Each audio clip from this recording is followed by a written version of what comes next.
Report cards are in. Let's give some grades to the Flames. Dylan and Chris.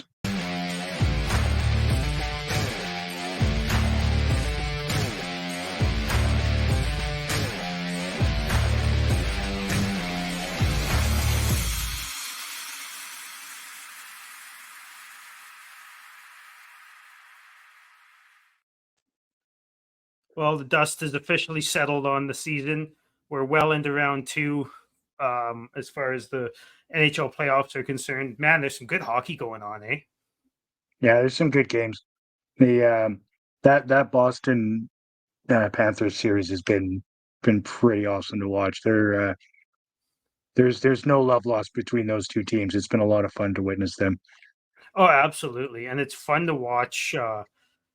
Who I gained a lot of respect for today, actually, is Anton Lundell, who, I'll be honest, like, I've always found to be, a relatively all right, third line center, second line center, depending on who's on what line. But the way he plays in the playoffs and the way he reacts to getting pushed around or getting bullied a little bit, I found really impressive. Especially such a young guy. I watched him on back-to-back plays. On one play, he got choked after the whistle, like straight up, like grabbed by the throat and held for a while.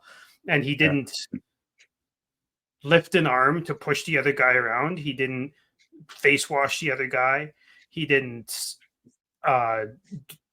do anything. He just skated closer to the guy who was bigger than him and stared at him right in the eyes. And that, like, didn't back down, but wasn't going to take a penalty.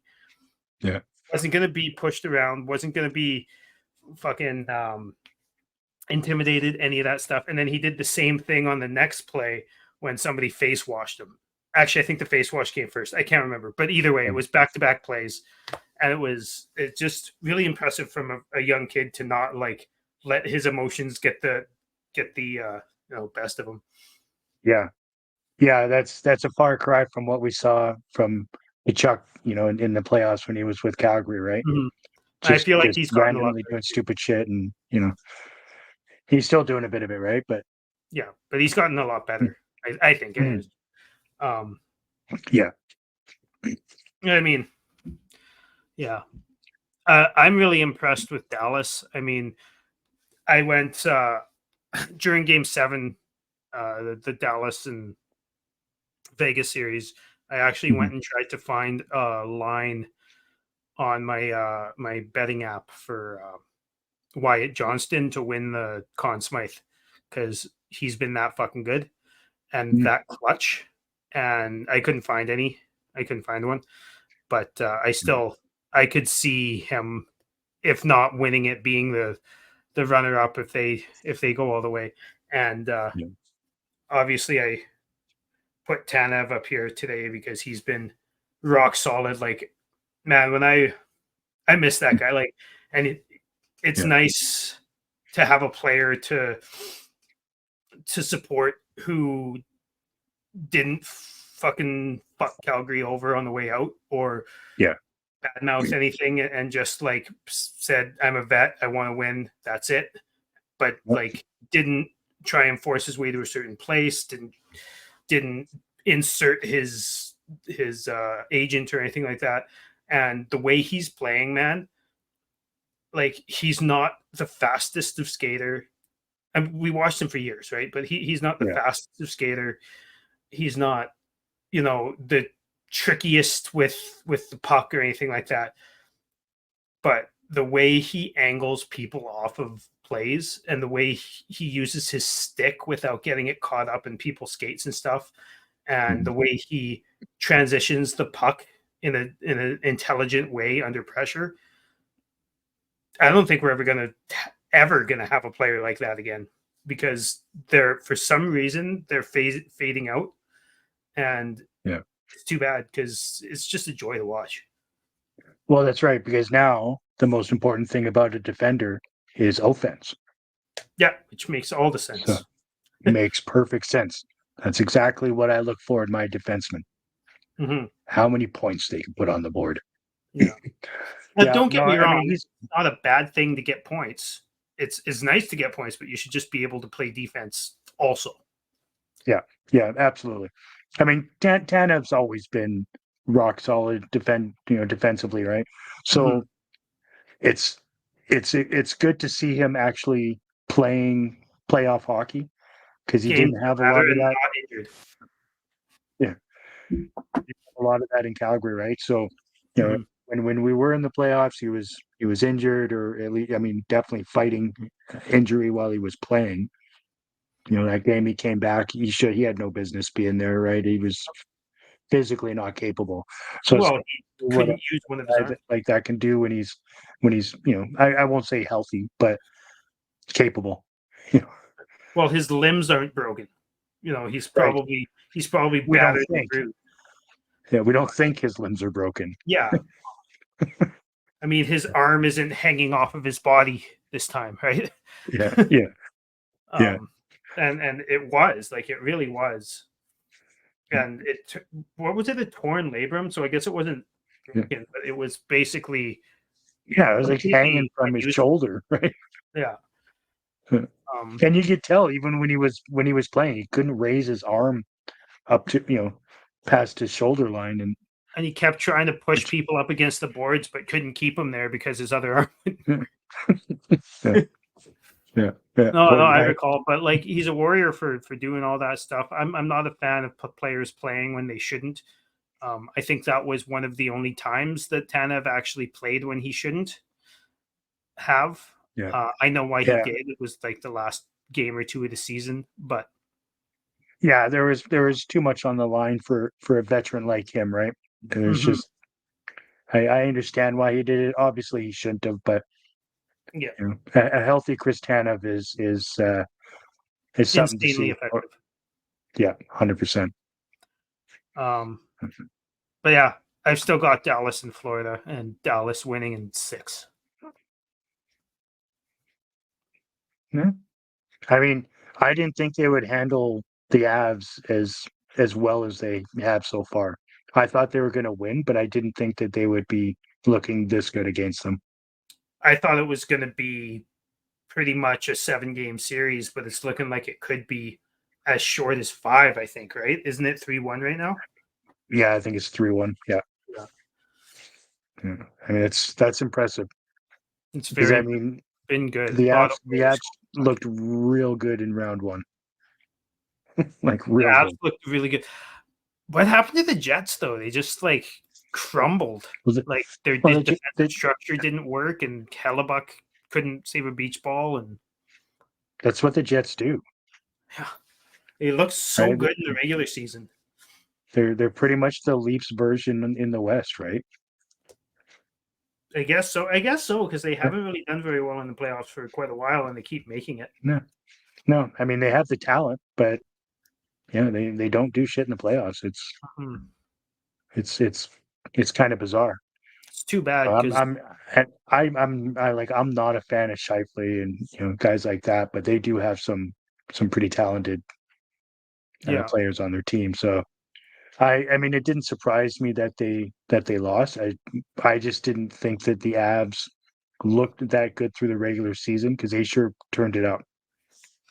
Well, their goaltending went from absolute garbage even in game 1 of that series, but like the Mhm. last like 25 games of the regular season and into game 1 of that series, their Gorgiev was legitimately Mhm. terrible. Like they were playing at, Justice Annunen and whoever else they could possibly play, but Yeah. he seemed to turn it on right at the right time.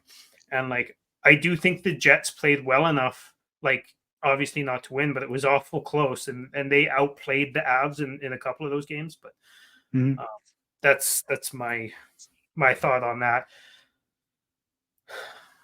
Yeah. And Hallebeck, it just wasn't. He wasn't up to form, right? He's a Probably better should. goaltender than what he showed there. Oh, absolutely. And I feel like he probably could have used maybe 10 more games in the regular season of Brissois playing instead of him. Mhm. But Yeah, but then do they make the playoffs? That's true. Well, Bressois actually had better regular season stats than he did. I'm pretty sure. Yeah, fair point. Fair point. Yeah. If I remember correctly, I'm not looking at it right now, but I remember hearing that. It's not. It was really close. Yeah. Well, let's move on from the playoffs. For now, anyways, we might get back to it later. Let's talk about the Calgary Flames and do some report cards, some grades, maybe do it relatively quickly considering we've got a whole bunch of players here to do. And the way I want to do it, I don't want to do it just like how well did they play, but I want to do it how well did they play in relation to the expectation that you had or I had for the player to start the season. Okay. Can we do that? Yeah, we can do that. I'll just throw in that I'm probably going to give 2 grades then for a lot of them. Okay. I'm just going to give a grade in relation to how I thought they should have done to start the season. Or sorry, not how I thought they should have done, but how I thought they were going to do. Yeah, that's fair. Okay. And we're just going to go through it. We're not going to do Hannafin and Tanev and all the guys that got traded. We might not do some of the guys who are on the team now because they're like, can we really judge, Solovyov or Gilbert? Probably not. I think we can, but that's fine. Okay. Well, Gilbert for sure. Yeah. But we're going to start and go down the list, starting with how many points the player got. So let's talk about Kadri first, since he got 75 points, led the team, 29 goals, 46 points, third on the team in goals, first in points, dead even on the plus minus, not that that really matters. 43 penalty minutes, which is actually a little bit less than I would expect out of him, which is good. Led the team in power play goals by 2. Yeah. Played all 82. I was pleasantly surprised with Kadri's season.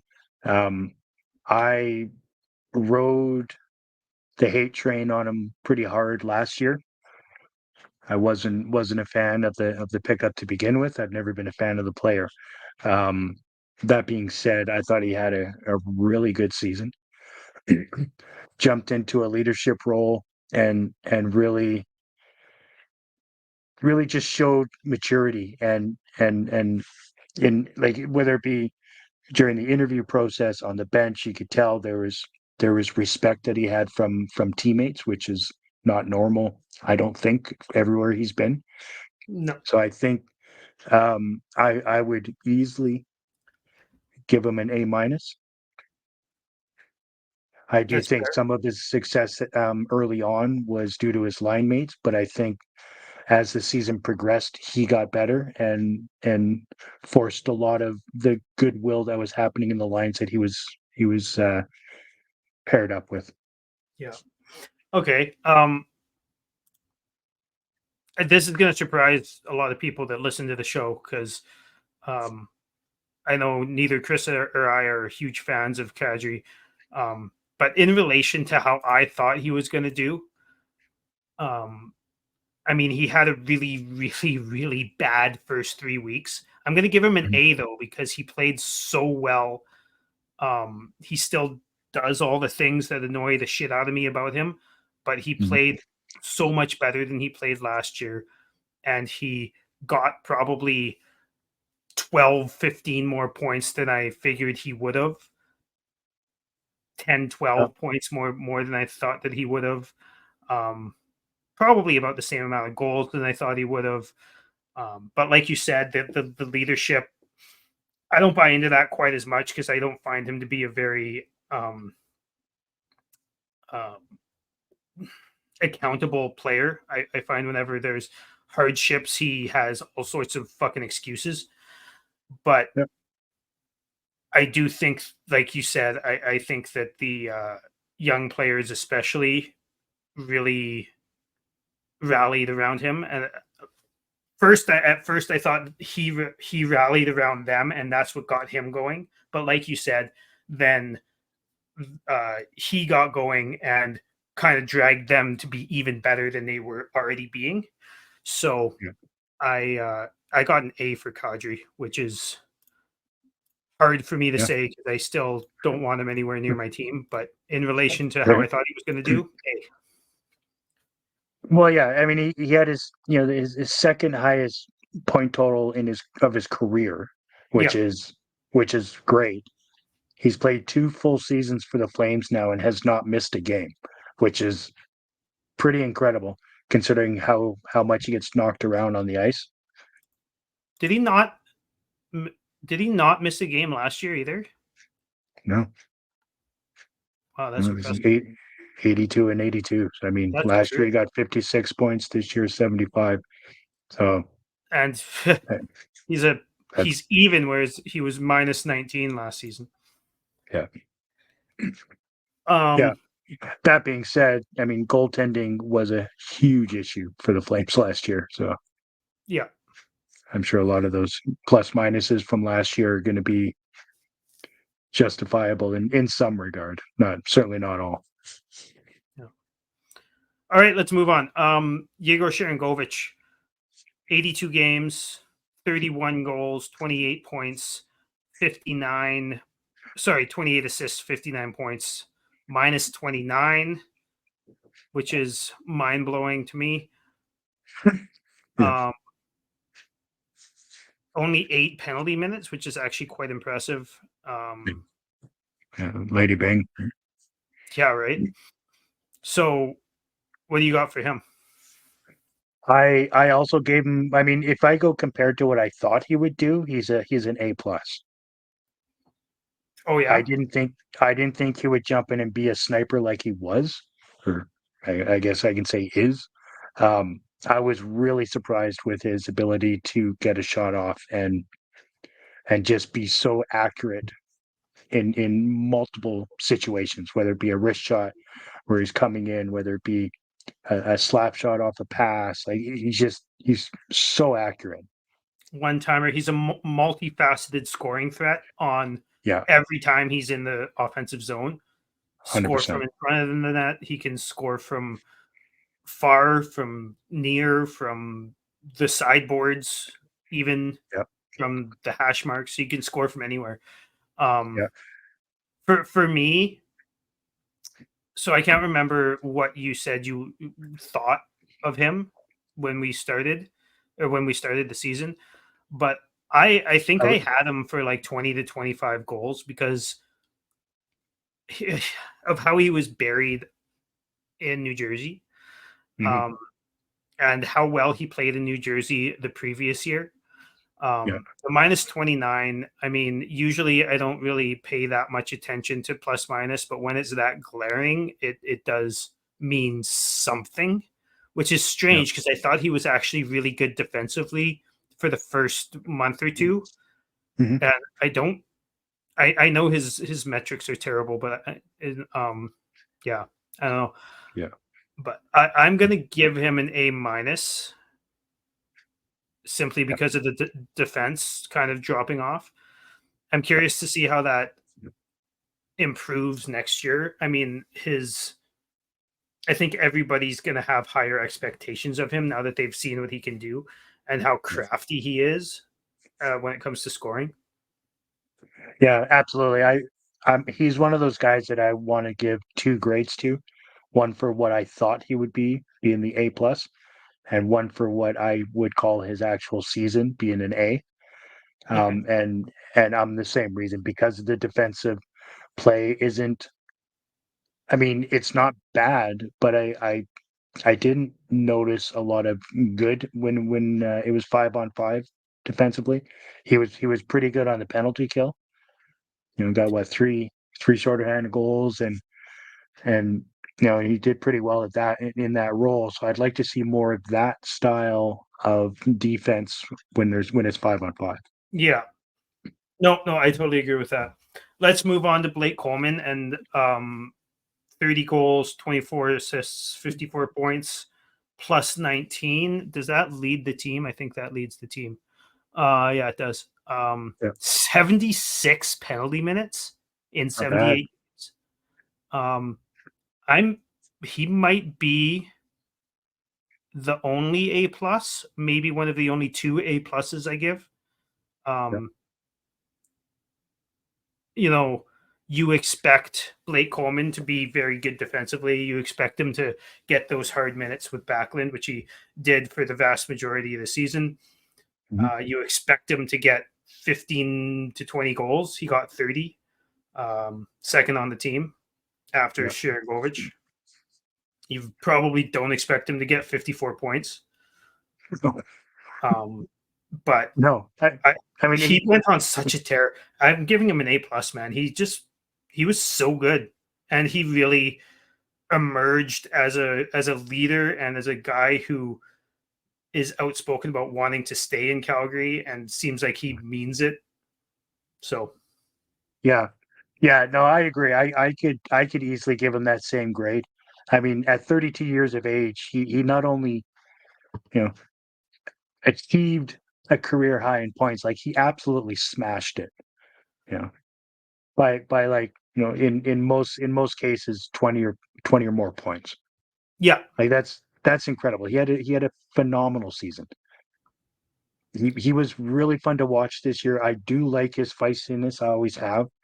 Um, another career high at 76. His previous high was when he was with Jersey in 2018/19 was 71 minutes. But yeah, I don't. Even when he's in the box, it's normally for a good reason. yeah.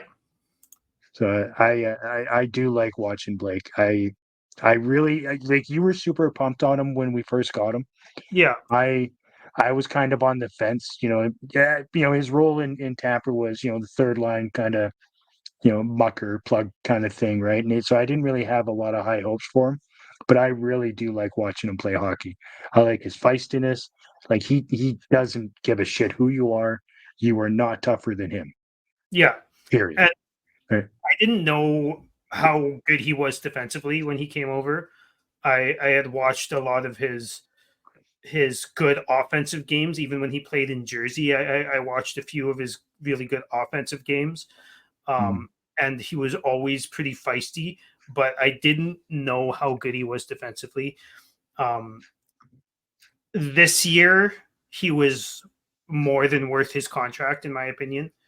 Oh, yeah. I still think overall his contract is probably a bit much, Yep. but he's that, like, you can't be angry at it, even though it's maybe a little bit too much, like maybe $500,000 too much. But I don't know. He's just been so good for us since he showed up. And the fact that he came onto a very competitive team and signed that contract, and then the team just spiraled, and he really hasn't had, I don't think he had any bad games I remember last year. Like, he was just fucking good. Yeah, nothing that stands out, that's for sure. Yeah. Yeah, I mean, it was really, really nice to see him do it. I mean, was he second in goals, third in points for the season? I mean, yeah. I didn't see that coming, and I mean that also means that there's a few players that didn't step up like they should have, right? Yeah. But which we will get to here. yeah. So fourth on the team, Mackenzie Weegar, 82 games, 20 goals, 32 points, 32 assists, 52 points. I keep doing that. Only a +2, but also was the number one defenseman for the vast majority of the season. 51 penalty minutes, 3 shorthanded goals too. 3 power play goals. Yeah. No, Hold on now. my bad. That would be incredible though. Yeah. Coleman also had 7. I didn't look at this before, but Coleman had 7 game-winning goals. Like, how clutch is that? Nobody else had more than 4 on the team. Yeah. Um. Yeah, almost doubled them. Right. Yeah. So, anyways, Weegar. I got I think I have to give him an A+ too. Like I expected him to get 10 to 12 goals. I expected him to get probably 50 points. Um, but I didn't expect him to be as consistent and getting as many minutes and being. I mean, I expected him to be the leader he was to end last year, but he even surpassed that. So I think I have to give him a second A+ along with Coleman. Yeah, I can agree with you. Is there anybody more deserving of wearing the C once Backlund is either retires or gets traded or whatever the case may be? Not unless Anderson comes back and plays like he did a couple years back, which Well, I mean, the play one thing. I think Uyghur on and off the ice yeah, is a captain, and I, personally. I thought Anderson was as well a couple years ago, but Mhm, I don't know. No, I agree with that. Like I think the captaincy is just waiting, especially if he's mhm. still here. I don't see Yeah, him not being here. So yeah. I mean, it, it's so difficult to say, right? With what's happening with the club right now, with the retool, rebuild, whatever words you want to put on it. He's already 30 years old, which is that's super unfortunate in my opinion because I I would like to have Uyghur for a number of years, you know, if he wants to stick around for a rebuild, that sort of thing. yeah, So there's still lots of time left on his contract. I don't think he's making you know that much. I don't think it's an overpay personally, especially being not how he's turned into our number one guy. yeah. Like it may Um, be an overpay in 4 years, 5 years, but it's not sure, yeah, like not not today. close. It's Yeah. it is Anderson making his amount of money that he makes now, which I believe is 4.5 ish, and Uyghur making the six whatever he makes. Those are 625. two really really good contracts, like really good contracts for what the players bring to the ice, in my opinion. Mm-hmm. Probably the best two contracts on the team, honestly. Um, Yep. all right, let's move down. Before we start talking about Huberto here, I just want to put out there that um, we're going to grade from A+ to F-, and I'm going to give him an F-. Wow. um, I was really impressed with his last couple months, maybe a month and a half. He was very good. Um, Mhm. Maybe not ceiling Jonathan Huberto, but he was starting to show how good he can be. He had some chemistry with Andrei Kuzmenko, um, but he dug himself into such a hole uh, in the first several months of the season. Yeah. I could not bring myself to do anything. I like Huberto. I don't think he whines as much as people seem to complain about all the time. I there's been one instance really I can remember of that. Um, and I like him and I think he's going to do better. I know I said that last year, but I think he's going to do better this year just based off of his last month and a half. He's going to do better this Yeah. upcoming year, but I couldn't bring myself to give him anything better than the worst grade because he's paid the most. I expected him to get back to 70, 75 points, and he just Mhm. got even less points than he had last year. Yeah. Um, had a worst. Was it the worst? Or I think it was tied for the worst minus with Minus 9 or minus 29. with Sharingovich. Yeah, it was. Um, and the fact that he played so well in the last season, or in the last little bit of the season, and still had a career low, and still was so bad in the plus minus category. Like I just can't, I just can't. It's too bad because I think he should be good. It's really weird that the Flames website has him as a center. Yeah, it's NHL, right? Yeah. Who knows? You know what? I can agree with your F for sure. I mean, his season last year was garbage, Mm-hmm. right? And everybody knows that. And then this year, he actually, same amount of assists, less goals, way less in the plus minus. Like, Again, you can't judge everything on plus minus, but when you're no, tied for the worst and like that much worse than anybody else, other than a Hochuk who's minus 24, which yeah, is amazing. But yeah. yeah, it's not necessarily that a person can harp on the plus minus, but when you include it with everything else, Mm-hmm. it's not good enough. Exactly.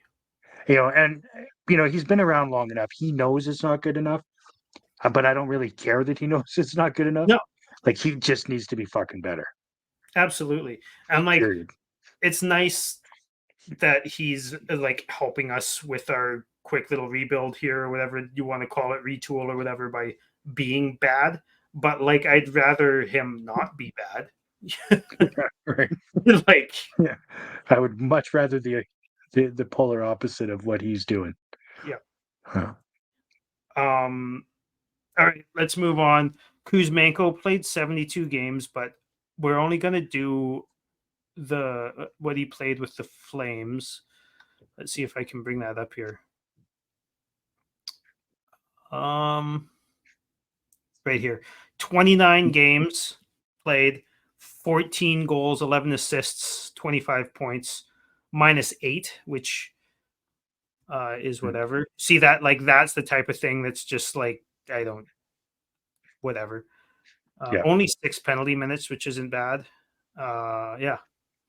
Revitalized the power play. The power play was like the third worst power play in the league all season long until Kuzmenko stepped up and started absolutely ripping the power play. And then I think we were first in the league for a couple weeks there. No, all Well, of the arbitrary hits that people set the for. the entire system on the power play changed once he came. Like, Yeah, that double behind the they net. changed how the power play was even played.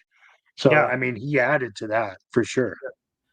really Yeah. interesting. I don't think I've ever seen any team play the behind the net, two guys behind the net in the corners like that before, and it's really Not like interesting. that.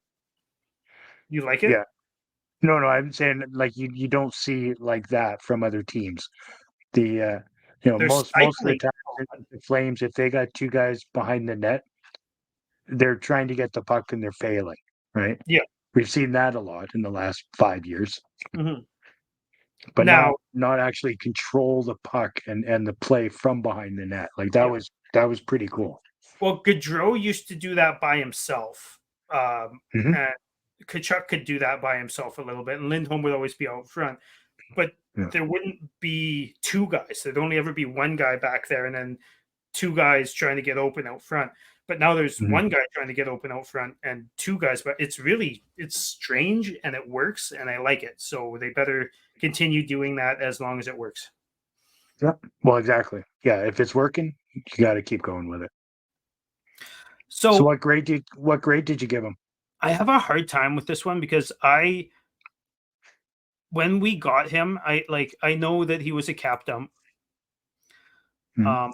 but I didn't view him as that. I viewed him as somebody who was absolutely fucking electric and just was playing for a coach again, kind of like Sharangovich, who didn't like him that much, and he was injured a lot of the season, which we learned, and he was sick for a little bit.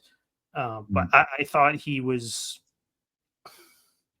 maybe B plus. I'll give him a B plus. Mhm. Just from the time he showed up in Calgary, to the time he, until the end of the season. I think probably I could have given him an A, if he wasn't sick to start, and it's hard to do that. But after he came back from his sickness and his little injury bug there, he would have had an A+ for sure. But I'll give him an A- or an B+. Yeah. I really appreciated what he brought to the power play, and his ability to take over some games, especially near the end of the season for him, was really impressive. I did have a huge problem with him defensively, Yeah. like like he had none. Um, and there were quite a number of games that he just was irrelevant, and you didn't notice him, right? So for that, I actually gave him a C+. Okay. Interesting. See, for me, I'm not going to argue with that because I get that. I didn't expect him to be a defensive player. And Yeah, fair. honestly, like I do expect defense out of most of my players. But when you have, you know, Coleman, Backlund, Mangiapane, Pospisil, like you have a roster full of like even Lindholm. I guess he was part of the Lindholm trade, but like, you know, even Kadri, I guess, like when you have a roster full of guys that play defense and like especially maybe not this year, but generally Coleman, Mangiapane, and Backlund, like you can't count on them for a lot of offense. Mhm. Um, you still need somebody who can take over games, like you said, um, and put butts in seats, which he did, and bring butts out of seats, which he did in the Saddle Dome. And I Yeah. don't know, but I don't mind having one or two one-dimensional players when you have a roster full of, you know, two-way, quote unquote, two-way players. Yeah, for me, if you're gonna have somebody that's one dimensional, they need to be at least a point per player or well above it. Yeah, yeah, no, that's fair. And I'm curious to see how he does next year. I know he Mhm. changed agents, Yeah, um, that's interesting. So we'll and see. We'll see what that means. I don't know why or anything like that. But very interested to see what that means. It didn't seem like Mhm. he disliked Calgary. Obviously, he wants to be in the playoffs, but he seemed like he was having a good time in Calgary, especially considering he actually had an opportunity. So we'll see what happens with Yeah, him. But I give him yeah, a B+, and you give him a C+. yeah. Okay. Andrew Mangiapane, um, 75 games, 14 goals, 26 assists, 40 points, +7 and 47 penalty minutes. You go ahead. Well, absolutely the worst player on the ice in 95% of the games that he's involved in. Yep. It's not a new thing this year. It's been a thing. Yes, he had that one outlier season where he got his 35 goals. It was great.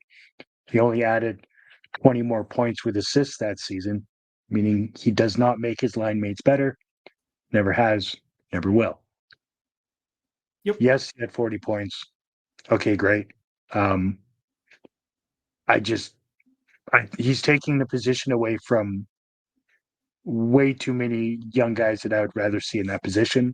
I give Gauthier, Andrew, I give him Stromgren. I give him a D minus. Okay. Um, like this is another I one I just had have a hard I time have with. no I use don't for him. have I have expect. absolutely no use for him. Yeah, I don't have expectations for him, like any good ones. And he still didn't reach the expectations that I would have had for him. Yeah, D- makes sense. Like advanced stats nerds will come and attack you about fucking Mangiapane all the time because Yeah. he's so good with his advanced stats, and like he's, to me, he's the poster child of what the fuck is the point in an expected goal if you don't ever fucking score it. Like, it makes no sense to me. Mm-hmm. He's the poster child of having all this possession, but not really having, you know, like, he'll have it for a while, or his line mates will have it for a while, and then he'll just like lose it because he fell over, or he'll lose it because somebody decided to attack him a little bit, Mm-hmm. and he just can't outmuscle anybody. Um, I'm completely over him. Yeah, I'll give him a D. Nah, I'll agree with you. D minus. It just, he's in the way. Yeah. He's in the way of Peltier, who I think could come in and do a pretty much the same job without all the falling over. He's in the way of Coronado, who for some reason was on the fourth line Mm-hmm. for the last little while, even though he started playing really well. He's in the way of, if he's still on the team next year, maybe Stromgren, maybe Klapka, maybe whoever else, right? It's just, it makes no sense to me why he was still given the Backlund treatment. Yeah. I know he had more points than Backlund, but like, Backlund is the reason Mangiapane has good stats, like good Yeah. advanced stats. Yeah. That's my Yeah. opinion. Yeah. Interesting. So obviously he had 6 points less than Kuzmenko for the season. If you look at the in that, Andrew Mangiapane had 122 shots, right? Yeah, Kuzmenko, okay, he had 119, so they're pretty close in shots. 8 more And that's what goals. everybody tells me. You know, he's like, well, he gets a lot of points per shot. Well, he doesn't though, right? Like, he really doesn't. He Also, how misses the many net. shot attempts? Yeah. If you take his attempts into that picture, he misses the net a ton. Like, clear breakaway after clear breakaway, can't even put the puck on the net. Like, Like, yeah, clear breakaway, and it's like, it's not clear. even like a couple inches short or a couple inches wide. It's like Yeah. 5 feet Like, over the net. It makes no yeah. sense. It Um, makes zero sense. Like, it's not NHL level at all. no. And It's like, beer league shit. I've used this metaphor before, or this example before, but like, when I was a kid, if my mom expected me to go outside and mow the lawn, and Mhm. she came home and I didn't do it, she wouldn't be like, "Oh, great, I expected you to do it. That's awesome," even though you didn't. She'd get fucking mad at me because I didn't do it. You know what I mean? I I do. don't get I that do. stat. Who cares how many you're expected? Yeah. Yeah, exactly. I don't care what he's expected to do. Let's talk about what he has done.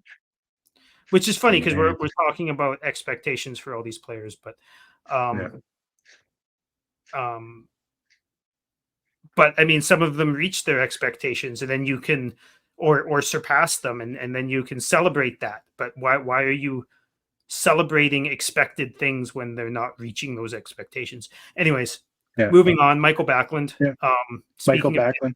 didn't meet expectations, in my opinion. Yeah. Um, I I thought mean, as the season went on, his captaincy started to shine a little bit more. I thought he had a really rough time with that to start the year. yeah, Um, I mean, he kind of, if you look throughout his entire career, he kind of got a career average type of a season, mhm, in points and probably goals. 82 games, he played all of them, which is good. 15 goals, 24 points, 39 points, 24 assists. I did it again. -4, 24 penalty minutes. All that, always playing against the other team's best players, almost always. All of the penalty kill time, he's the first one over the board, especially now that Lindholm isn't there. mhm. Yeah, I still don't think he reached the expectations I wanted to see out of him.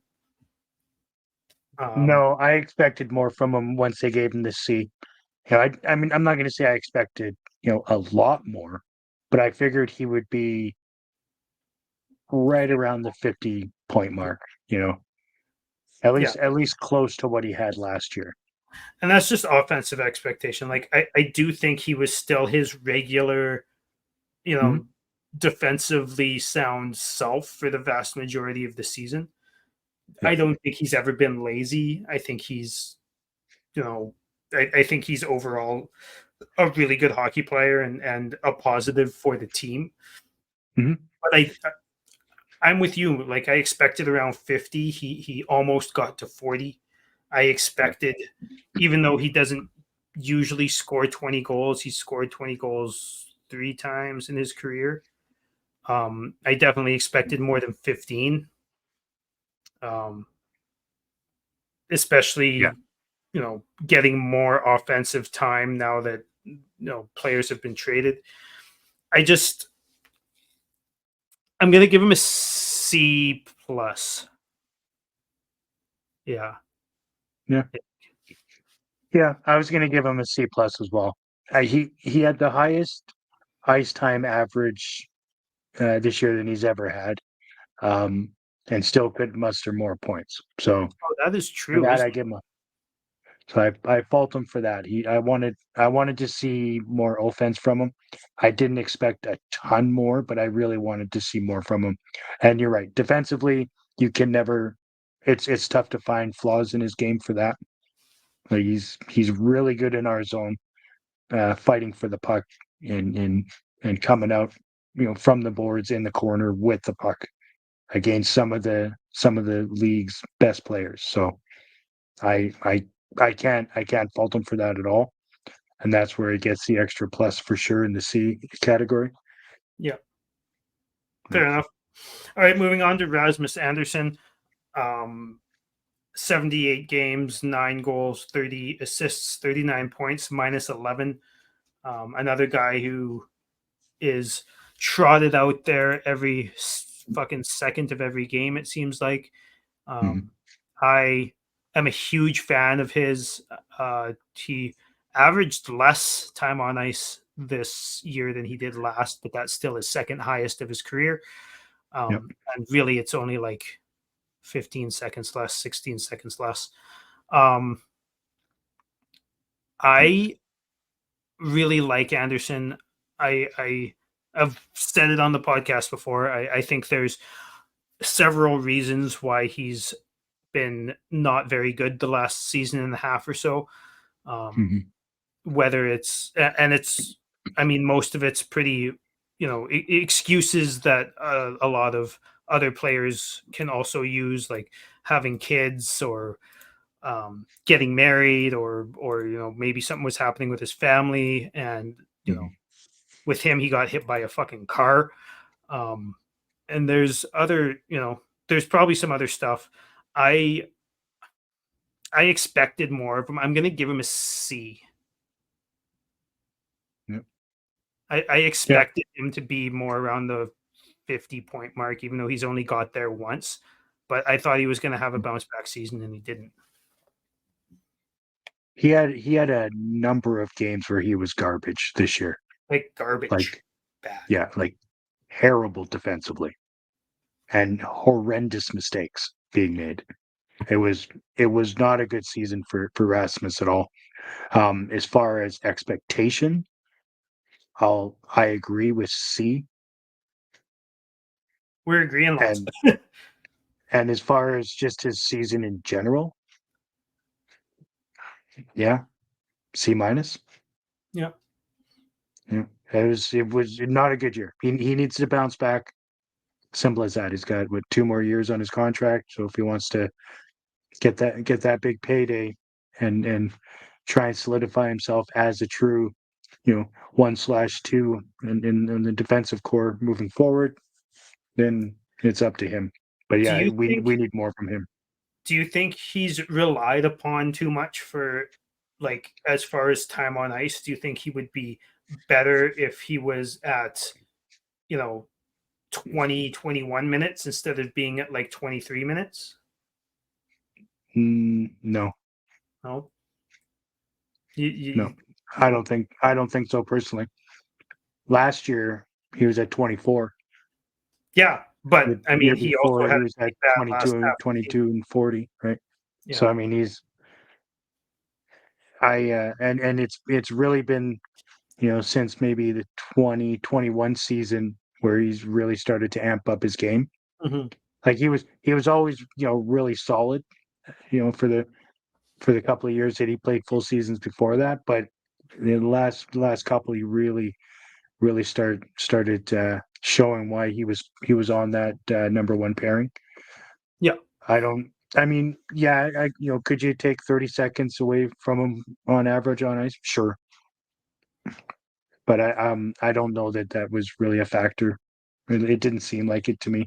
Yeah, I mean, he was making mistakes in the first period just as much as he was late in the third. that's true. I think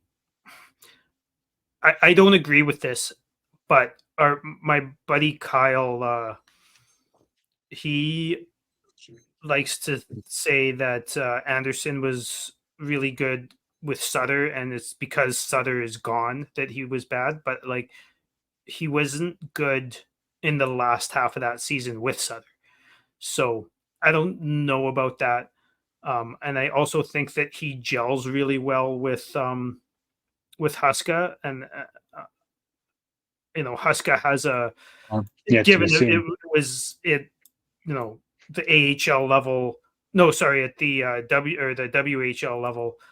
Yeah. Um, but he's got a history of bringing the best out of Anderson. So I hope that happens next year because I do think that even though he's starting to probably be in the he is what he is category Mhm. age wise, I do think that his ceiling is much higher than he showed this year.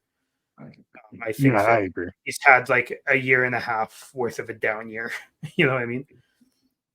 Yeah, I mean, obviously his ceiling is going to be higher than what we saw this year. I think his normal would be better than what we saw this year. Should be better, I agree. but I've heard rumblings of him being on the trade block, not being on the trade block, but lots of teams calling. yeah. That's just me. Like, unless it's something you just can't, say no to, something ridiculous, Yeah. something Lindholm tradey, Yeah, then that was some I good see work. that. What's that? I said that was some good work. That was some insane. Lindholm trading. Yeah. Let's go down to Connor Zary. Okay. 63 games, 14 points, 14 goals, 20 points, 34 points. I keep doing it, but We had 20 points and 34 points. Got it. Check. 20 assists, 34 points, plus 12, which is impressive for a young player like that, and 22 Mhm. penalty minutes, which I feel like doesn't make sense, but okay. No, he was in there a lot. Yeah. Yeah. Um, I'm interested to know or to hear what you say on this one because I know what you think of him as a player, so and I think we're going to differ. yeah, I had higher expectations and hopes than a lot of people did on him because I've been excited for him for a few years and I kind of never really forgot about him like a lot of people seem to. Mhm. Um, so I want to go with A minus on Zari. I think he's an insanely smart player. I think especially since he started playing center, he showed how smart he can be, and near the end of that, he started producing a little bit more. Um, Mhm. when he came up, he boosted um, Kadri, who was absolutely terrible up to that point. Just 19 games in. So, yeah, I mean, I'm going to give him an A minus. And that's that. I think he's going to step up next year and be. Like I don't think he's going to be a point per game player or anything like that, but I could see him being a 65, 70 point player. Yeah. The is your grade based on your expectation or based on his season? My expectation, because my expectation was, I mean, yeah, my expectations was. I can't remember exactly what my expectations were, but I did think he was going to play most of the season in Calgary, which he did. And I know he had a few weeks of down play, which you kind of, to me, you expect with a young player who's a rookie. But yeah, A minus. Yeah. I give him a B minus. If we were grading him at the halfway point of the season, I would have given him an A. I would have given him an A plus easily at that point. Mm-hmm. Yeah, he was really impressive to start the season, and I found he became invisible and faded away in the second half a lot. He still made some smart plays and stuff like that, but it was nowhere near how he started, in my opinion. He didn't pop as much for sure.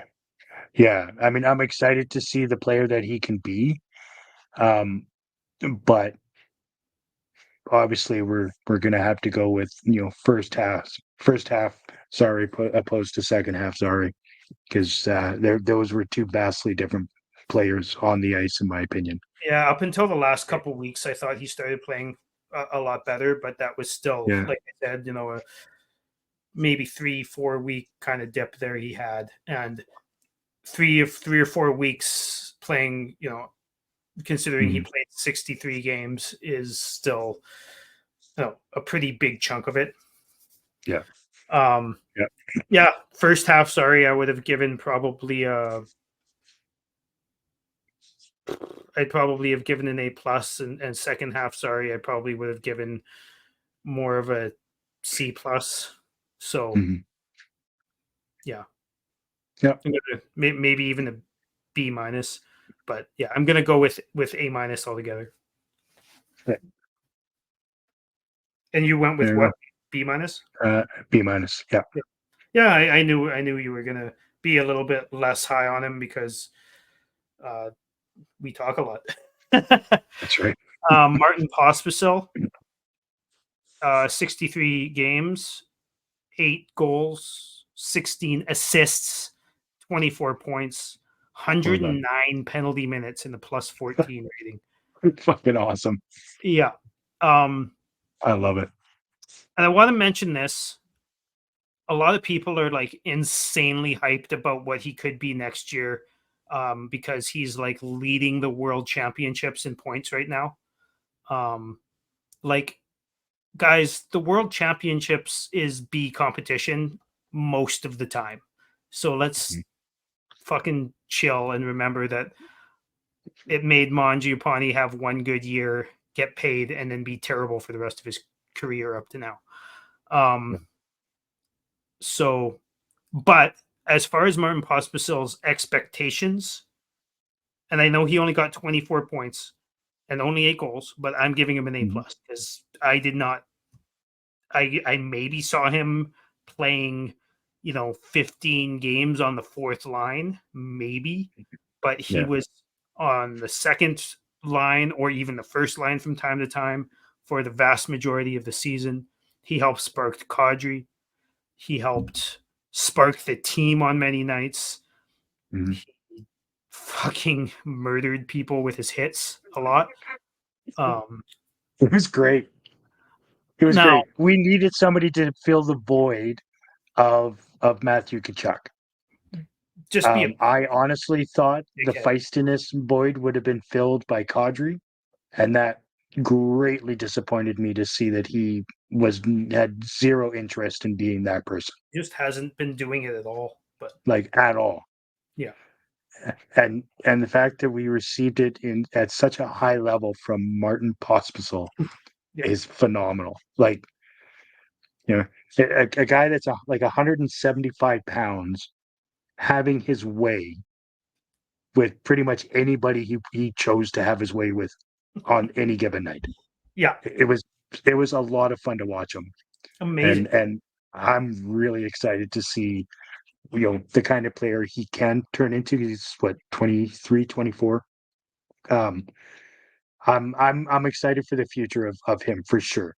I don't have him in the elite playing on the top line, but I tell you what, if you have guys like that on your third line or potentially on your second, yeah, yeah, bring it on. I'm super pumped about Martin for sure. Me too. And like you don't like this is one of those expectation things too. Like what do you have him down for a mark, a grade? I have him at an A. Um, I do, if he would have been a little bit higher offensively, he would have definitely have got the A+ for me.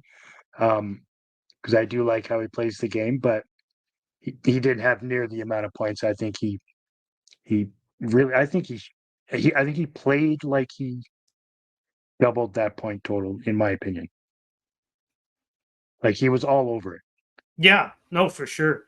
Like if we were looking at this right now and he had 38, 39 points, I don't think either of us would be like, oh, what? Right? Like, Yeah, yeah, um, exactly. now here's a Yeah, it's question because he's yeah, not going to fight like ever.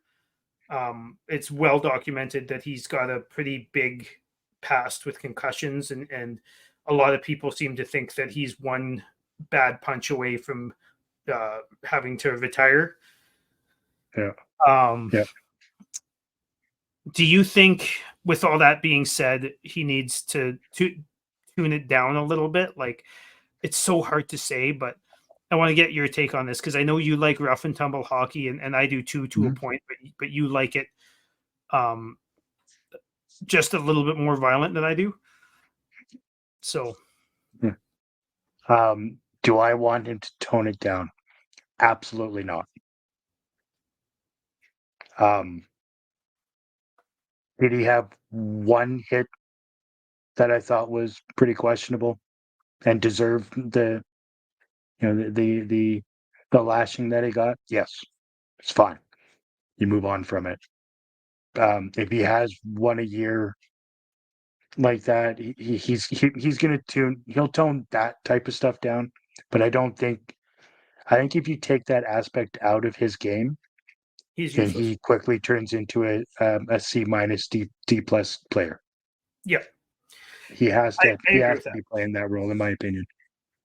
No, I totally agree with that to a point, and it's so hard to say this, but like I do think he needs to be more careful about where he picks his spots, but also like if he's more careful about that, then chances are he's gonna be a pain in the ass even less than he needs to. Like he'll tone it back more than he needs to by Mhm. accident.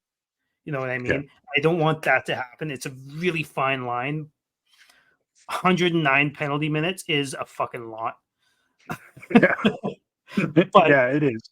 especially for like he only played 63 games, right? He didn't Yeah. play 19 games. Yeah. But Yeah. Yeah. I'd like to see him continue to play the way he's playing. Like um fuck, Yeah. was it It, him? it, Yeah, it was it, him that said in the ending at garbage bag day, somebody asked him if he was gonna try and tone it down next year, and he just like looked at them and like thought for a second and just said no. yeah. Yeah. Why would he? Yeah, Yeah. 15 less games and 33 more penalty minutes than the next person below him, being Coleman. yeah. That's awesome. I love it. All right. AJ Greer, don't have to spend a whole lot of time on that. Honestly, like adjusted for expectations, like we have been doing for all of these players. Was he a perfectly, like, before he got hurt? No, 59 games, 12 points, straight down the middle, 6-6, -7, 35 penalty minutes. Fought a couple times, big hits. That was like I don't remember a lot of injuries like 3/4 of a season later exactly Yeah. how it Yeah. looks. I remember that, and that was fucking gruesome looking. Yeah, it was. That ankle of his. But Yeah. yeah, adjusted Yeah. for expectations. I mean, I expected him to be a fourth line grinder who hits. I didn't expect him to be as outspoken as he is and how well spoken as he is. I'm gonna probably give him a B. B. Yeah. Yeah, I mean, I give him a B plus. I didn't expect much from him at all, to be honest. I too expected him just to be the kind of a fourth line plug, but he showed a lot more offensive ability than I thought he had in him. Yeah, He didn't necessarily show it with points, but his forechecking and his creativity around the net was really cool. I and, really appreciated what he brought to the table, and if we had three guys on a line that played as hard as he does, and with you know better than average offensive ability for a fourth line player, I think that would be great. I I really appreciated watching him every game. You're right, that that injury up against the boards in that play was terrible. I yeah, felt really bad for him because he even said it midway through the season how he was it seemed to rejuvenate his career, and he's really loving playing the game again and having fun. And so it's too bad that his season kind of went that route with that injury. But and he I was really endearing yeah, himself to the fan base too. I think, 100%. and I think a lot Yeah. of people forgot about him Mhm. after his injury, which Yeah. is too bad because he's the type of player that even though he's only going to play 8 minutes a night or whatever, he's still noticeable Mhm. when Yeah. he's healthy. He's noticeable and he's exciting to watch. Yeah. Yeah. Absolutely. Spend a couple seconds here. He only played 9 games. He was scratched for most of the time. He was a flame. Mhm. Nikita Ohochuk. I do think I'm saying that right, but I didn't have any expectations for him. He was fucking terrible. I don't think he Mhm. was very good at all. Um, but he only had one assist, -2. It seemed to me like he was worse than -2 just watching him, but Mhm. whatever. 9 games, right? Um, Yeah. and 4 penalty minutes, which is pretty decent. 13 minutes on ice and only having 2 penalties through 9 games isn't that bad. Um, Right. I the C minus. Like the thing is I didn't have any expectations for him, so Yeah. Well, that's right. we And can move I along. mean, if you want to just add a player to the unforgettable or very Forget. forgettable, sorry. Yeah, yeah, Um, yeah, yeah, he is what he is, I guess. done. Yeah. Um, Dryden Hunt only played 28 games. That surprises me. Seems like he played a lot Yeah. more than that. Okay, so Dryden Hunt, 28 games, 3 goals, 5 assists, 8 points, +1, 7 penalty minutes. To me, um, I didn't really expect him to play any NHL, but I didn't have any, like, even if he was going to, I didn't have much of an expectations. He kind of reached what I thought he was going to reach. What I would have figured he would have reached. He had a little bit of chemistry with Huberdeau there for a couple weeks, and then it dropped off.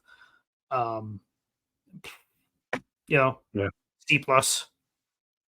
Who cares? Yeah. I give him a C. I he he wasn't the reason why Huberdeau and him clicked. He wasn't the reason why there was some offense being or taking place there when he was on the ice. He wasn't the I'm reason going to for it. disagree with that, but go on. I'll I tell just you in a minute. I didn't think he had any business being on the top line at all. Like even when he was semi gelling with Huberdeau, Yeah. because I think it took people off the line that had better chemistry with him. Personally, I I give him a C minus. I didn't really see that much in his game that made me think that he's going to be a flame long time moving forward. No, he's one of those, take him or leave him guys. We're coming Yeah. up to a few of those here.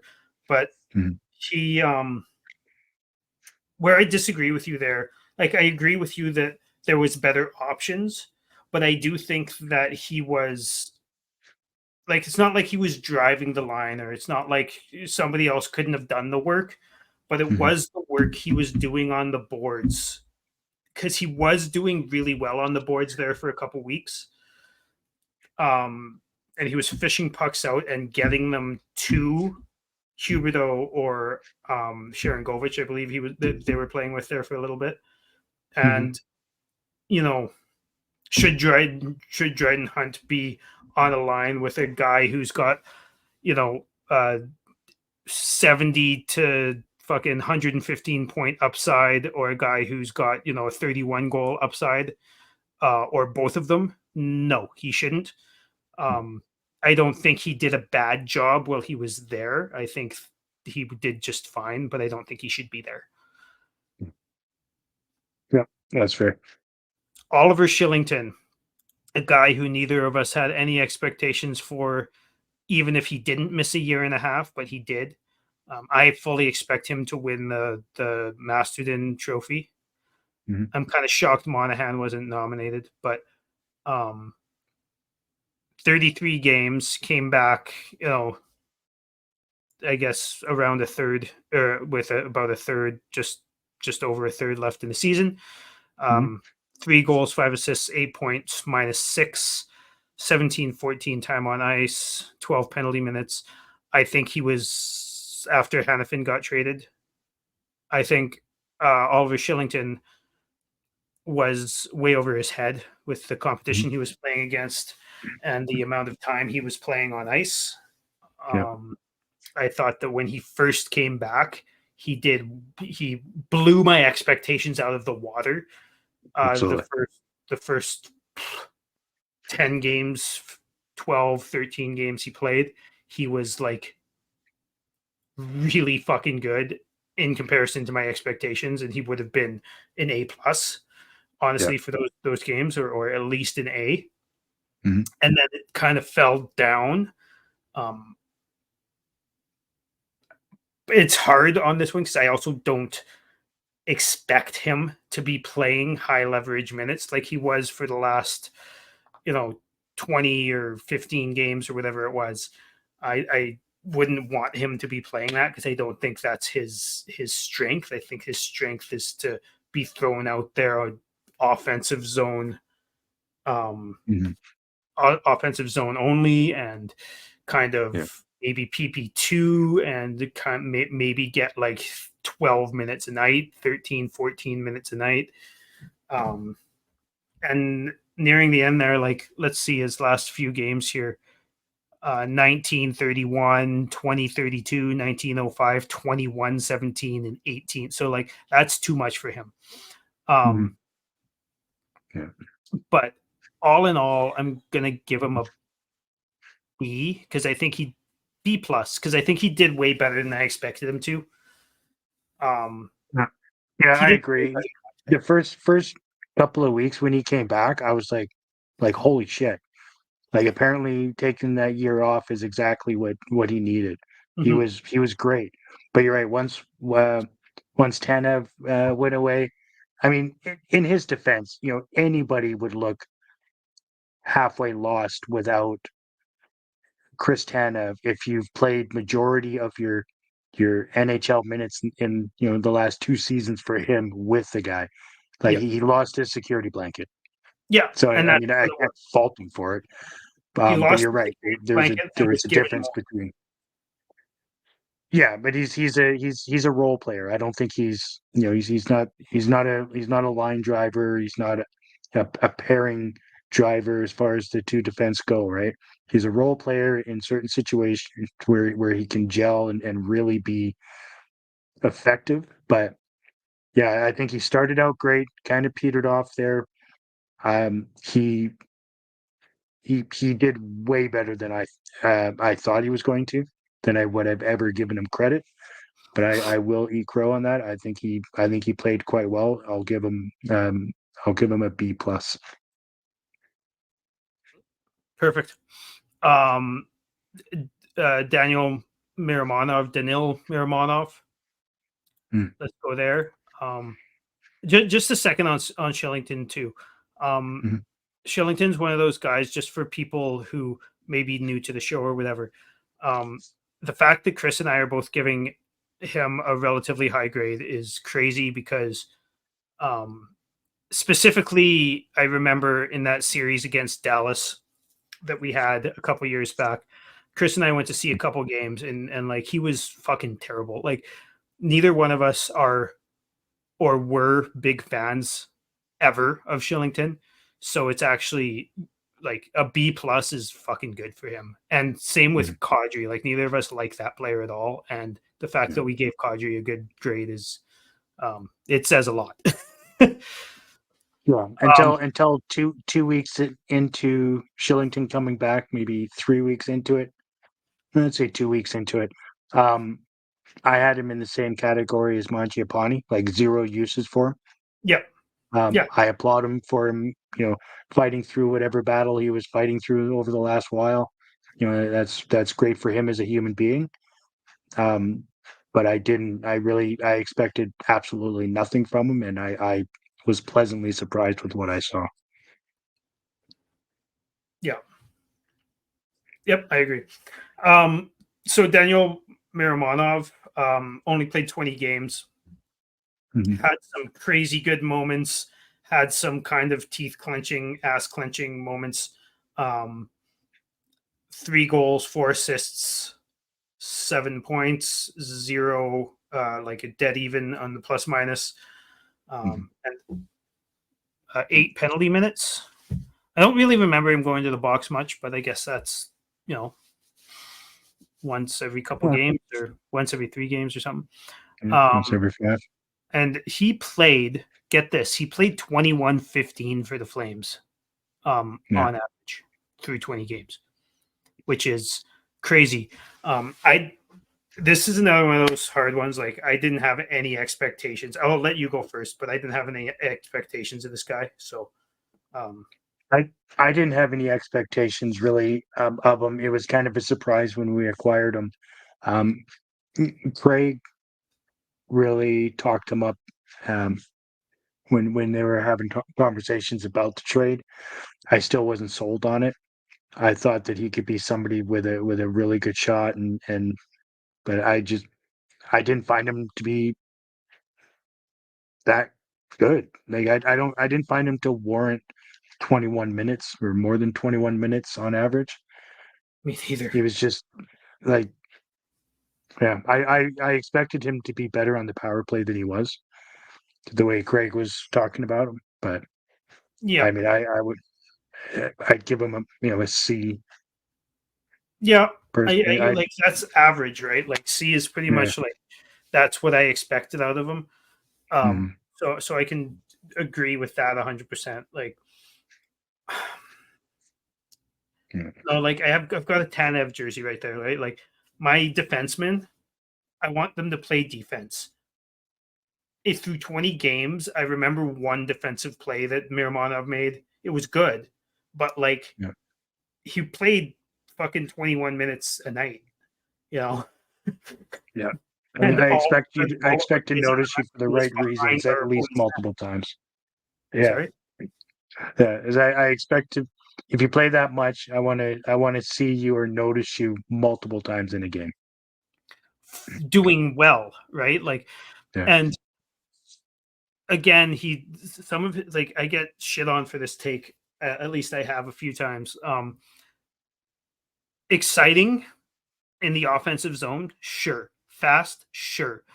But his defense, like, I need my fucking defenseman to play defense, and that's like, if you're gonna pinch up, you got to get back, and you got to make those good defensive plays. You got to not, Mhm. you know, sacrifice too much to try and light the lamp when you're a defenseman and when you're playing, like, you know what I mean? Mhm. That's, but Yeah. see him.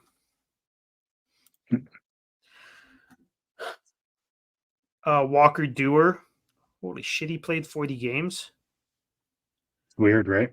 Yeah, it did not seem like he played 40 games. He was invisible most of them. He got benched a lot of the time. Um, I hate doing this because I love the player, especially, like, he was so exciting in his rookie year there. He was so Mhm. exciting. And I think both of us had him for like a breakout year because he had shown so much potential with his actual, like, creativity in the offensive zone, as well as his ability to grind it out and hit people and stuff. But through 40 games, he got 2 goals, 5 assists, 7 points, -3, 6 penalty minutes only Yeah. in 40 games. See, like, That, usually, oh, that's awesome, but you expect more out of Walker Dewar. yeah, yeah. Three penalties in 40 games for a fourth line player. I mean, that's pretty impressive. Um, he But doesn't. I mean, he's not a physical guy. Not super physical. Like he can be physical, but he's not overly physical. yeah, I expected way, way, way more out of Walker Dewar this year than what we got. You're right. It was how we finished off last year. I mean, he pretty much rejuvenated Lucic on his own. You know yeah, what I mean? yeah. Like they had such great chemistry. And, like, he only played 807, but there's a reason he only played there, and it's not just because he's a fourth liner. Like, that's less than Yeah, fourth less liner than should. the average. Yeah, So yeah. I can't remember exactly what I expected him, but I can guarantee it was at least 15 goals that I expected out of him, and he Mhm. got 2. If he played a full season, he would have got 5. You know, Yeah, um, D minus, yeah. That's F. exactly where I was going. Sorry, E. Let's go E. You're going E. I'm Yeah, going D minus. Yeah.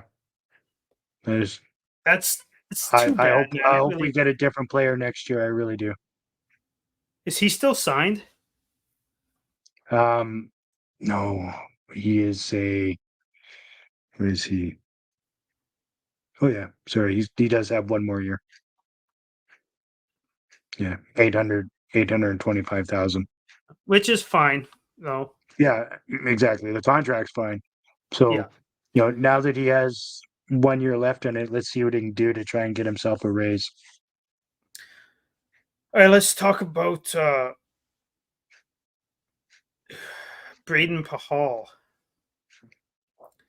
Um, I had no expectations with him coming over. I'll be dead honest. Mm. I had no expectations at all.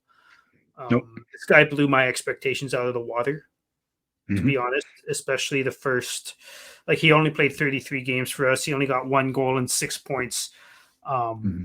-1, 39 penalty minutes. But the way that he defended his teammates, the way that he got 14 minutes and 42 seconds of time, I think he probably should have eaten into Miramonov's time a lot, and maybe Shillington's time a little bit. Hmm. Um, this, like, I expected him to be a seventh, and he turned into a guy who I would have wanted to be the fourth. Yeah. Um, 100%. B plus, A minus. Yep. I also give him an A minus as well. He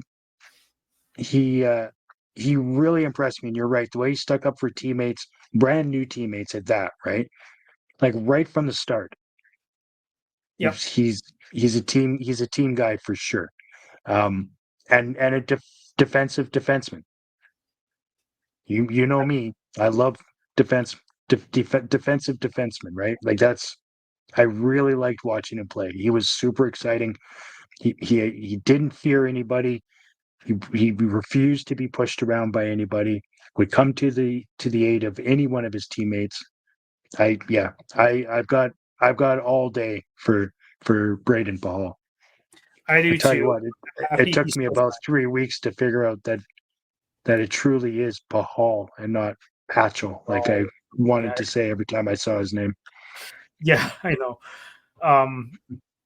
No, I agree. Like we're both, we like our defenseman to play defense, and he did that. I'm Yeah. happy he's still signed. Mhm. I hope he gets more time than he did last year because I think that he deserves it, to be dead honest. And I think that Yeah. with Miramonov and Shillington, like they're both all right or whatever, but I think they're both more role players. I mean, to be fair, Pahal is a role player too, but I feel Mhm. like I'm just way more comfortable with him out on the ice against good players than I am with those other two guys. Yeah, absolutely. Yeah, I really like that kid. Yeah. Joel Hanley didn't really play much for us. No, I don't really have much of opinion on him, to be honest with you. Yeah, he played 10 I games, didn't see him. 2 points, whatever. He just whatever. Yeah. I don't think we really have to do any of it. Maybe Rooney we should do. I mean, what could you possibly say negative about Rooney? I mean, like I don't know. Let me call up Sutter. yeah, I guess, right? Like, I don't fucking know. Like, Yeah. He's a role like he's a fourth line guy, right? Like fourth line center. Yep. he does exactly what you want a fourth line player to do, Yep. right? You know, And he actually was not a lot really of points, but good. just responsible. Everywhere he goes on the ice, he's responsible. Yeah. Really good on the PK. Especially after last year and after getting hurt early in the Mm. season along with Peltier. Um, I thought that my expectations of him were to be on in the AHL all season, and the fact that he Yeah. played 33 games, maybe he only got 4 points, but he's a third liner, so whatever. Mm. I'll give him a B minus. Like he did better than my expectations, and my expectations would be a C. So Yeah. Yeah. Yeah, he was better than my expectation. My expectation wasn't high. yeah. So yeah, I'd give him a B minus too. I'm comfortable with that. Solovyov played 10 games, but I don't really think that's enough of a sample. No, yeah, he had some moments where he was, pretty decent. He had some moments where he didn't belong on the ice, but that'll come. All right. The Enigma, Jacob Markstrom. 48 games, 23 and 23, 905, 278, Yeah. 2 shutouts, 5 assists, if that matters to anybody. You do you, man. Well, I mean, you know me and Jacob Markstrom. I've never been super high on him. He he played really well this year, especially when you compare it to last year. Obviously, That's he's but that's not saying much at all, right? Um, he didn't quite get to his average, which is 909 save percentage. I I don't know. I'll give him a B. I'll give him a B. I did he play great? Sure, on occasion. Did he get back to some of his old shit plays behind the net and just clear shots that he like Yeah. like how an NHL goalie could miss some of the shots that he was missing again this year just blew me away. Oh, But I mean, he didn't have a bad season, but he certainly did not have a great season, right? He's had like one or two of those in his career, in my opinion. One of which was for us 2 years ago, I think it was, right? yeah. Yeah, 2 years He ago. had a 922 for us. He had a 923, but that was only 7 games. Mhm.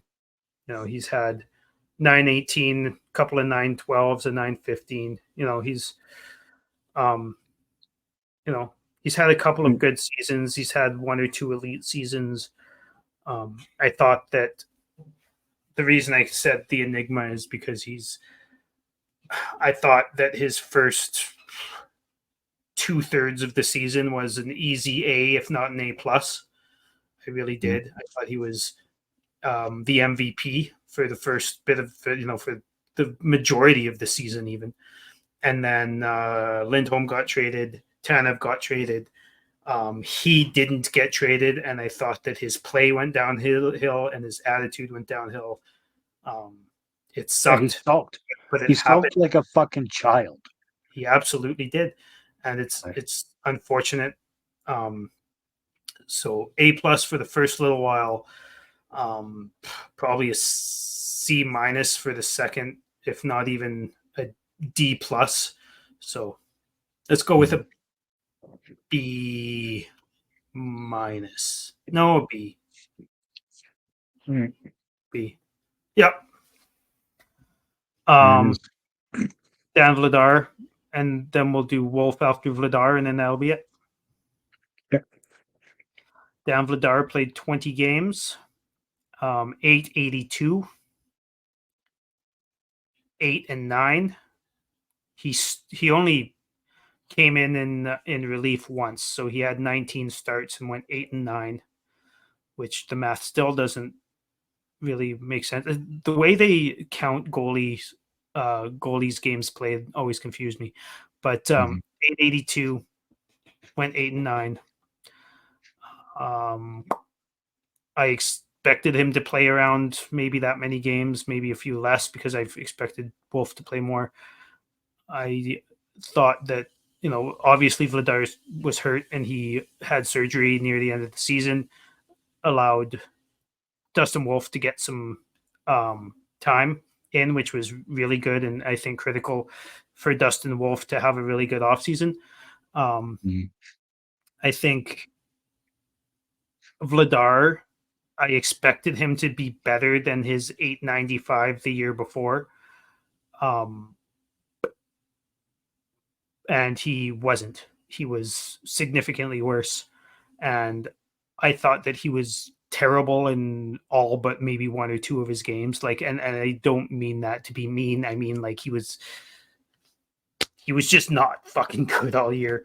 No, there was many times there, maybe not many, but there was a few times, the group chat or the Facebook or whatever was going off or Reddit was going off like, oh, Vladar is playing so well. He had like 3 good saves and let like 4 bad goals in.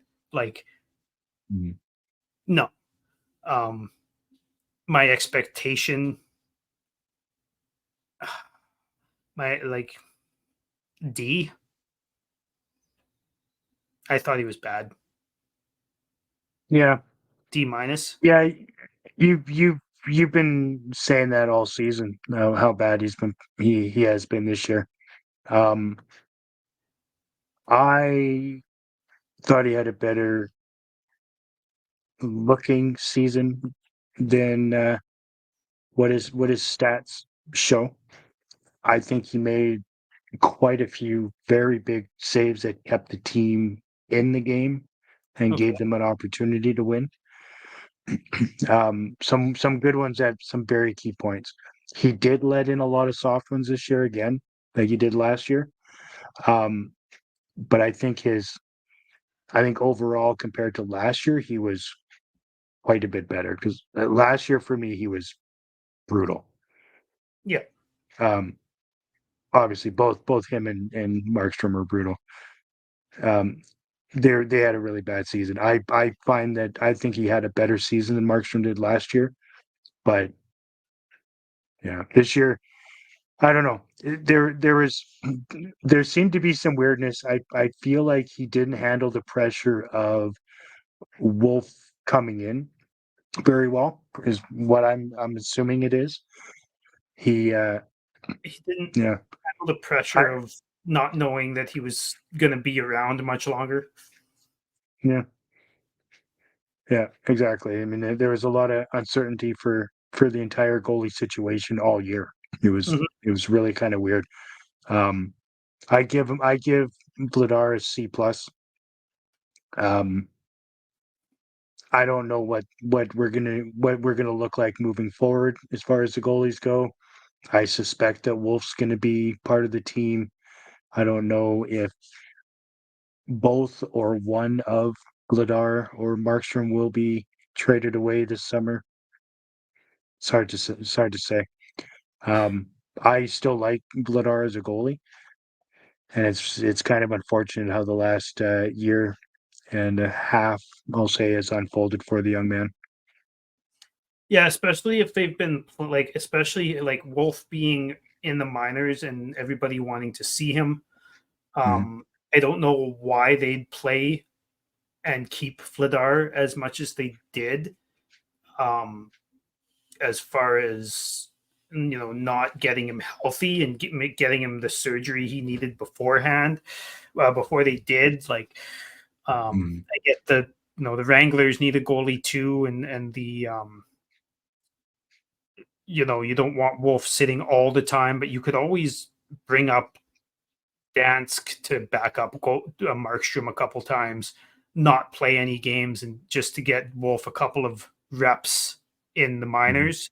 Like sometimes they'll play 3 games in 4 days and send Wolf down for that, and then bring him back up. Like they could. I think they could have handled the goaltender situation a little better, especially how I feel like how they treated Monahan and his injuries, whether he kept it a secret or not. It was fucking plain as day that he was injured all the time.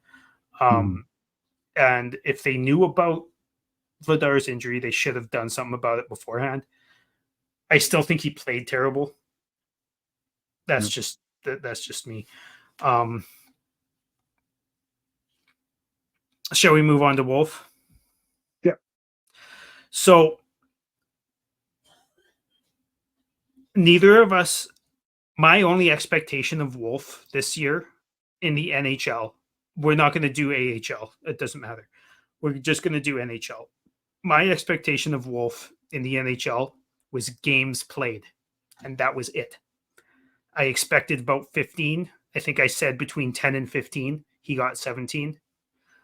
Um, so that as a baseline, I guess that means he's at least a C because he got exactly, a little bit more than I expected him to get. I didn't expect him to come up and, you know, be lights out and play, you know, be the next Patrick Waugh right away. The expectations on that kid are fucking absurd considering everybody knows how goalies are and how hard the NHL is for them and the schedule and all that type of stuff. Mhm. Um, he went 7-7, had a 316.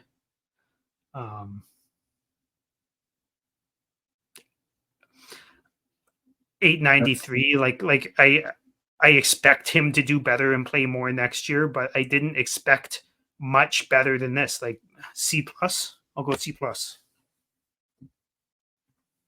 Yeah. I I've yet to see what everybody talks about when it comes to Wolf. I he's obviously lit up the leagues that he's played in. you can't take that away from him. The W and the A, he's looked fantastic, and it's great.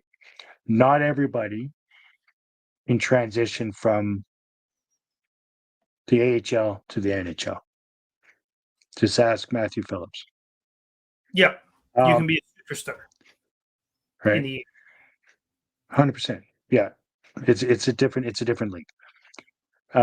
In all of the camps that I've seen Wolf in so far, including this year, I have never seen what everybody talks about at the NHL level.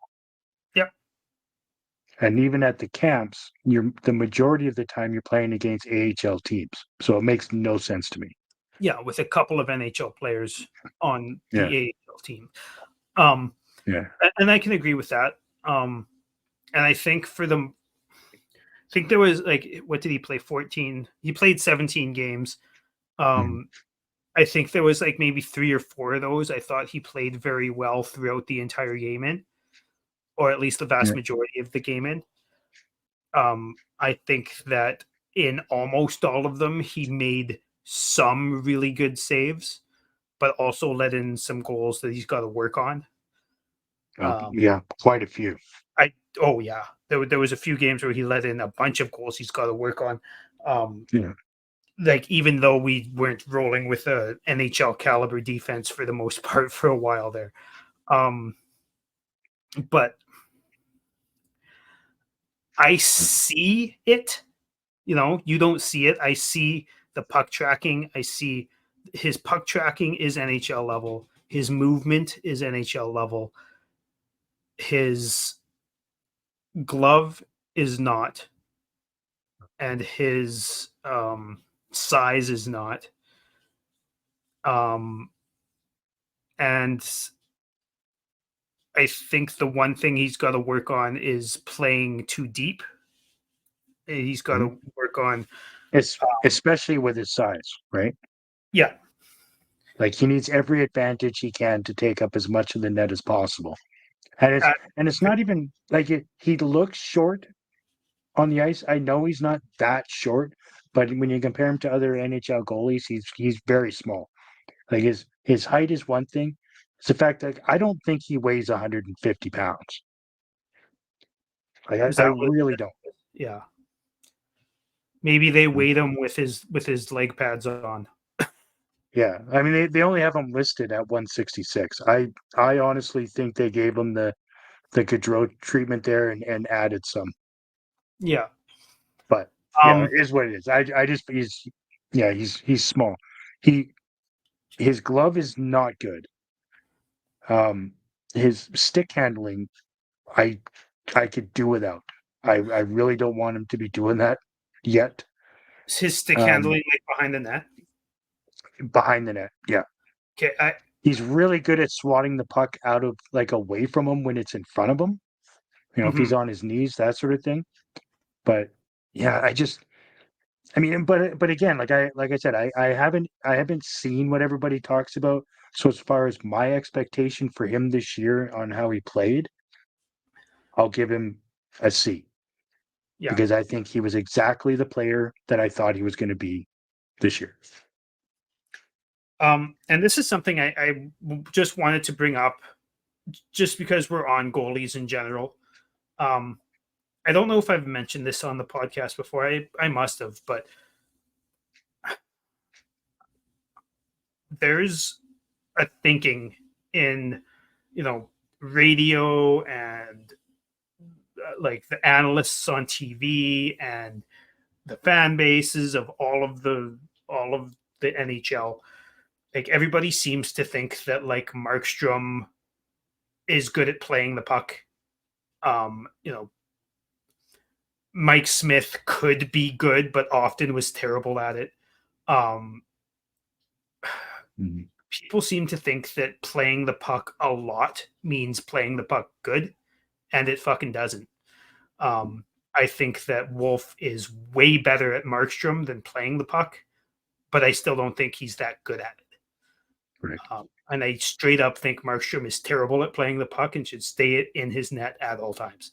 even Yep. if it's a clear on the power play and the puck gets cleared down the ice, he should let one of his defensemen come get it, because he should not ever leave the net. I am more comfortable with Wolf leaving the net than Markstrom, but that's not saying much. That's right. Yeah. And guys, like, seriously, everybody listening to this, if you're still listening after however long it's been here, almost 2 hours here, but playing the puck lots, doing something a lot doesn't make you good at it. You have to actually do it well in order to do it well, not just a lot. I'll disagree with you wholeheartedly. You disagree with me? Yeah, repeating an action over and over and over will eventually make you good at it, generally speaking. But the only time you're not going to get good at it is if you fail to learn from your mistakes. Yeah. That's So literally why you practice, so you good can at it. repeat the action over and over again until you become good at it. That's why you practice. That's the purpose of it. Yeah. So I Well, do disagree with your analogy there, but I understand what you're saying. yeah. Well, I mean, Markstrom does it over and over and over again, and he Yeah, has to but he bail also makes out those all the the same fucking time. mistakes while he's doing it. That's what I'm saying. Is he doesn't learn from his mistakes. Yeah. No, I know what you're saying. If he did, he may be good at it. Yeah. But currently he is absolutely not. And I don't think he's young enough to No. become good at it. Was Mike Smith good at it? No. No, Was but he he did better it a than Markstrom fucking at it? lot. Was he sorry? Was he better than Markstrom at it? Yes. Like, marginally? Tiny little bit? Yeah, like not a ton better, but he was better at it. And he is, like, known as by experts as the best puck handler, like, maybe except for Broder, who is actually fucking good at it. It's like having another defenseman back there. Yeah, without having a guy in the net. And you know what defensemen do sometimes? Give the puck away. Sure do. It happens. So does Markstrom all the time, and so did Mike Smith, like the fucking plague. Yeah. Anyways, I just wanted to throw that in there. So you had Wolf at a C, and I had him at a C plus. So yeah, there's our grades on all the players. Thank you for sticking around for as long as you did. If you did, Yeah. At least you don't have to listen to that god awful fucking DraftKings thing anymore. The Hockey Podcast Network no longer has that as a part of our show. The Hockey Podcast Network is no longer, period. Under a new name. Which I don't know what it is yet. But anyways, hopefully we'll know by next week or next time we do a show. Make sure you check us out on Twitter at ArmChairGM _pod. Check us out on Facebook. Like and subscribe. Let us know what your letter grades are on some of these guys too. If you disagree with what we said, or if you agree with what we said, let us know in the comments section below on YouTube. Would be great. And like and subscribe. And I also wanted to send a big shout out to our fans for getting us past 100 subscribers on YouTube. Yeah, very cool. I wanted to give a shout out. I keep forgetting to. I do all the time in the comment section of our videos now, but a couple shows ago I did with Mark Griffith from Flames Digest, and I just wanted to give him a shout out. His YouTube channel is really blowing up. I suggest going there for Flames updates. It's less of an opinion thing like this is, and it's more of just a fact-based thing, but it's pretty awesome. I watch most of them, and go back and watch our episode we did a couple weeks back. It was great to have him on. Thank you, Mark. Sweet. Well, till next time, everybody. Thanks for tuning in for the report card of the Calgary Flames. Go Cheers. Flames. Cheers.